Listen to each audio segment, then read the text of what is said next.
Hey Dragons, happy Constitution Day. And I'm coming to you live from the main office. You can see that Miss Galicia is hard at work, Miss Flaherty's in her office in a very important meeting.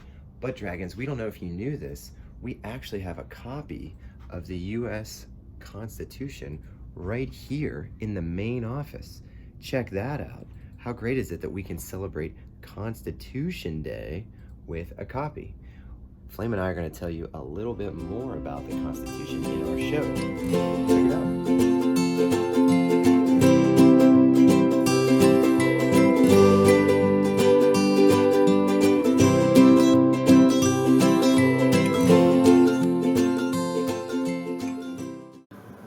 Good morning, Dragons. I'm Mr. Salerno, and this is Flame, and we want to welcome you to the news of Camelot.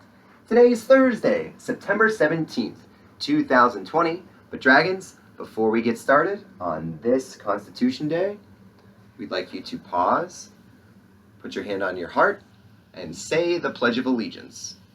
I pledge allegiance to the flag of the United States of America and to the republic for which it stands, one nation, under God, indivisible, with liberty and justice for all.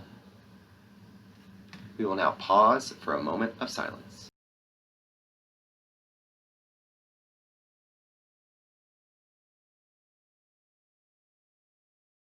Thanks, Dragons. And it is a wonderful day. It's a special day. This is Constitution Day. The sun rose today at 6:53 this morning, and it will set at 7:13 in the morning. And throughout the day, we will celebrate having the United States Constitution formally signed. Now, what year was that, Flame? What year was that? September 17th, 1787. Did any of you Dragons notice that when we had the screen in the beginning of our news that it said September 17th, 1787? That's Flame's doing. Good job, Flame. And he brought his flag with him because we're in a patriotic spirit today, Dragons. The United States Constitution is the oldest constitution in the world. It is still being utilized today. Well, what is the United States Constitution?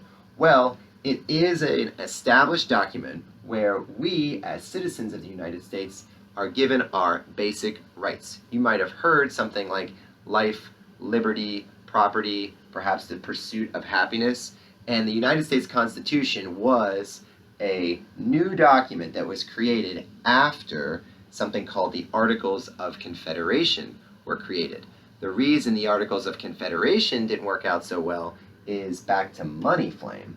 The money of the United States government wasn't fully established, so we couldn't pay off our debts when we were getting help from other countries to become a country, a brand new country, because at this point, we had only been a country for just approximately 11 years. But the United States Constitution gives us our rights, not only as citizens of the country, but states their rights. And you might have heard of someone named James Madison. How many of you Dragons have heard of the name James Madison? I know Flame's heard of James Madison. And why have you heard of James Madison, Flame? That's right. He is considered the father of the Constitution because he put the most language into the Constitution. He was our 4th president of the United States, and he has a university named after him. You might have a teacher that went to James Madison. How about that? So if you hear a particular document that starts off with "we the people" in order to form a more perfect union, right? That is the beginning. That's considered the very beginning of the preamble of the Constitution. So throughout the day, your teachers might have something for you. They might have a different activity here or there. The Constitution, if you're wondering, Flame, we can go see the actual Constitution, the actual paper document, safely and securely kept in the National Archives in Washington, D.C. That's why it's so great to live in this part of the world, because there's so many different resources that are close to us. So we hope you have a happy Constitution Day, Dragons, and celebrate any way you can. Dun-da-da-da! It's time for the birthday box. Having a birthday on Constitution Day, that would be something. Let's see what we got here. We've got them, Flame, and we've got three birthdays. So let's start. Emmeline Bryce, happy birthday, in pre-K. Marcos Stengel Cornejo in 1st grade. Happy birthday, Marcos. And Sonia Fielding in 3rd grade. Happy birthday, Dragons. We hope you have a wonderful birthday to celebrate. All right, now Flame, I noticed that you just wrote the mail. Did you write the mail for any particular reason? I know there's, so Miss Flaherty doesn't have a postcard today. That's okay, so we're gonna check the mail. And Dragons, you're not gonna believe this. This is a first for us, ladies and gentlemen. We got a serial card from students. Dragons, you did it. We've got our first serial card from our students. Let's read it, Flame. Dear Flame, during 6th grade digital learning, our class has experienced some bugs and technical difficulties, but we are pulling through and learning a lot. How do you like online school? Yesterday, we talked about digital balance. Since we are on computers so much, we made a list of things we can do to unplug. We can go outside, take a brain break, read a book, or write in our notebooks instead of typing on the computer. What things do you do to unplug? So hold that thought, Dragons. We have been finding ways to connect with our friends since we aren't in school together. How have you been communicating with your friends? What kinds of things do you like to do in your free time? That is so many questions. Who wrote this, you ask? From Miss Davis's 6th grade class. Miss Davis, your 6th grade class is on the money.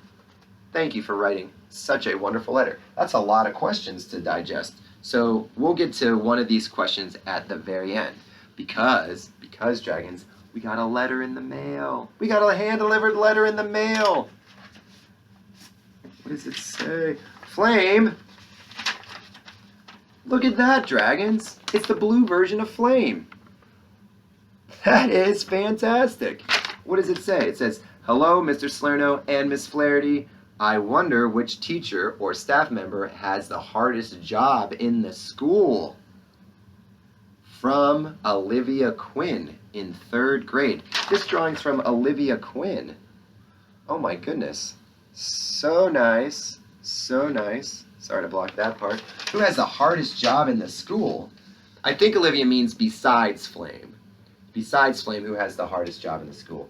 Well, I don't know, Olivia. I mean, we haven't really talked a lot about who has the most difficult job. All of our staff members work very hard because they care about the kids and the families.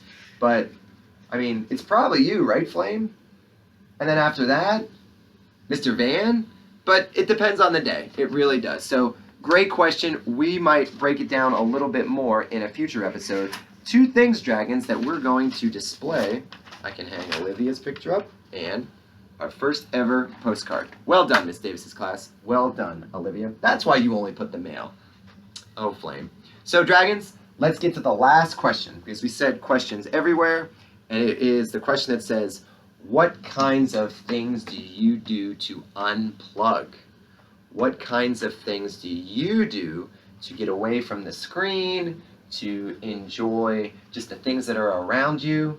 We could read the Constitution, right? That's not, it might be online as a reference, but we could go downtown and see a copy of it, right? That's one thing. What else do you like to do to unplug, Flame? You like to fly around just for exercise, right? And what do you do when you fly around?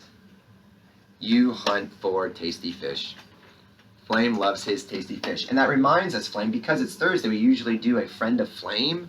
Friend of Flame is usually on Thursdays, Dragons, but don't worry, we're just going to push it back one day and we'll have it on Friday's episode. So, on behalf of Flame, I'm Mr. Salerno. We hope you have a wonderful Constitution Day, Dragons, and we can't wait to see you tomorrow. Thanks, everyone.